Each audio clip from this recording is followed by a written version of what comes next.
Амансыздарбы, урматтуу эл журт. Бүгүн дагы сатыла турган сарай көрсөтөбүз. Сокулук районуна караштуу Совхоз Фрунзедеги Канизавод айылында. Канизавод айылынын төрүндө ушул жерде жалаң чарба, жалаң сарайлар бар. Ошолордун ортосунда катарында төрдөгү сарай сатууга коюлду. 20 атка атайын деник жасалган бөлүк-бөлүк аткана бар. Анан төрүндө бир аз ат корум, тагыраагы тайкана, анан кичине койканасы бар. Жер аянты 19 сотук экен кызыл китеп боюнча. Негизи Канизаводко сиздер шаар тараптан келгенде маршрутка кайтып кеткен жерден дагы асфальт жол менен төргө чейин келесиздер. Бул жакта Чабрец чарбасы бар, билесиздер.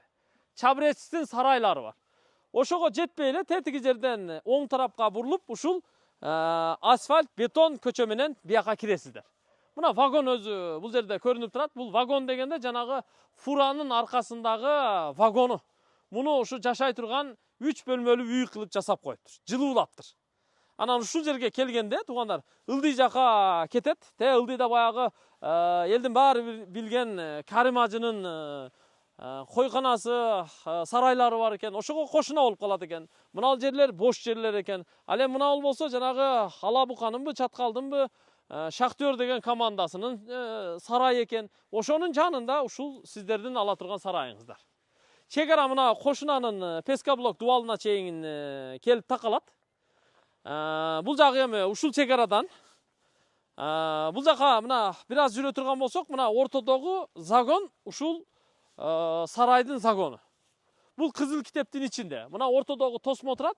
Тосмодон нар жагы Шахтерго карайт, ал жагы кошунаныкы. Тосмодон бер жагы кызыл китеп боюнча ушу сатыла турган сарайдын 19 сотук жеринин ичинде болот.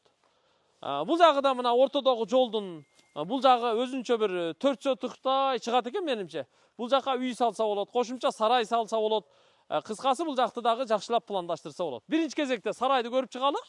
Электр тогу мына ушул көрүп турасыздар. Чубалга аркылуу ушул столбадан ылдыйга түшүрүлүптүр. Бул жерде суу бар экен. Мына бул жерде атайын сарайдын кире беришинде сол жагын атайын казып, ушул жерден суу чыгарыптыр. Мотор менен жер астынан. Счетчиктери бул жака коюлган.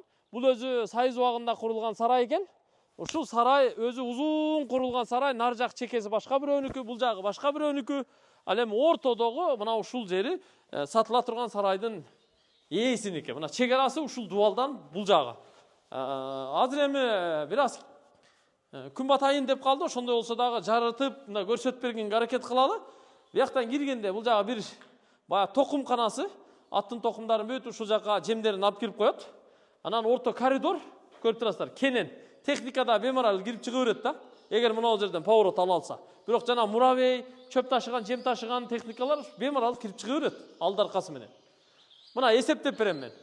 Биринчи деник кетти, экинчи, үчүнчү, 4-чү, 5-чи, 6-чы, 7-чи, 8-чи, 9-чу, 10-чу. Ушу 10-ондон эки жакта 20 деник бар экен да. Ар биринин өз-өзүнүн эшиги көрүп турасыздар. Тосмолору менен ушу дениктер жасалган. Ичинде албетте эми акырлары менен болот, кээ бирлеринде акыры жок. Оны эми кошумча жасап алсаңыздар болот. Мисалы мына караңыздар, акырлары менен. Бул эми ар бири өз-өзүнчө деник деп коет. Аткана. Бул жагы ат болсо ат корум. Канча бир 1, 2, 4, 6, 8, 9, 10. 10 тайга, бул жака атайын букага атайын орун даярдаган. Сууларын да киргизип коюптур. Бул жагы чегара мына ушул дубалга чейин. Мына жагына бир аз койпой бакканга атайын тосмо жасап коюптур. Жалпы ушу 20 аткана бар. Анан бул үстүнөн жылууланган, Союз убагында Союздун гос стандарты менен курулган. Болгондо дагы көрүп турасыздар, мына каркастары аябай бекем. Баягы железобетонный каркас менен курулган да. Бүт дубалдары кирпич. Кышында да жылуу болот. Ушул сарай. Азыр чыгып тиги вагончикти дагы көрсөтүп коелу. Эгер жаккан болсо сүйлөшөсүздөр. Сарайдын баасын $110 000 кеми бар деп атат. Албетте машинага дагы бир башка варианттарга алмашууга дагы бир мүмкүнчүлүгү бар. Сүйлөшүп көрүңүздөр.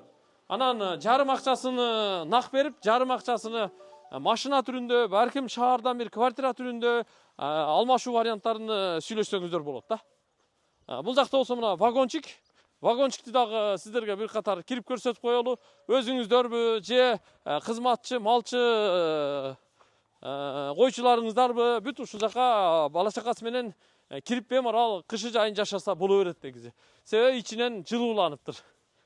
Мына бул жагынан атайын эшик жасап койгон. Кирип бир катар көрсөтөлү.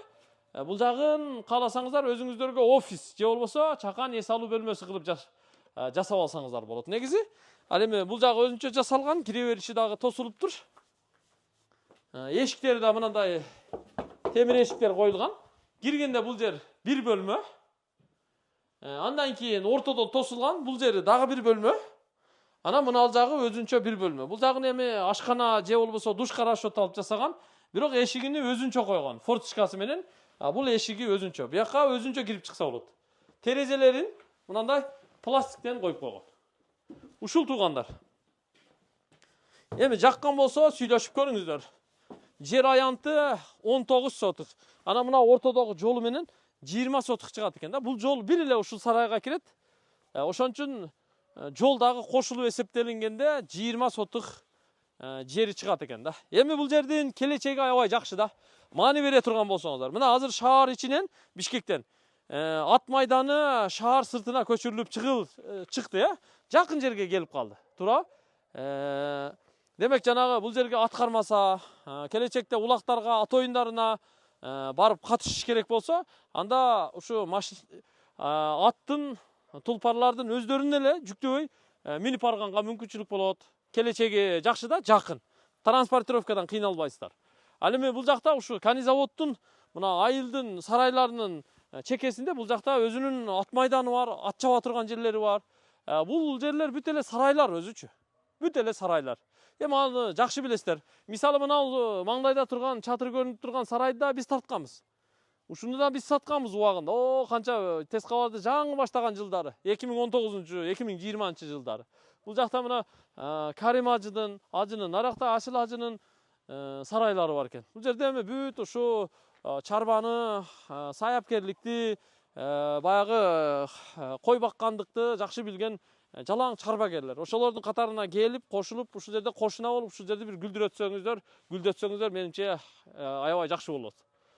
Ушуну менен эми жыйынтыктабыз, колдон келишинче көрсөттүк. Сокулук району Совхоз Фрунзедеги студенческое айылы Канизавод деп коет. Ушул жерге келесиздер. Чабрестин сарайынын жанында эле болуп калат негизи.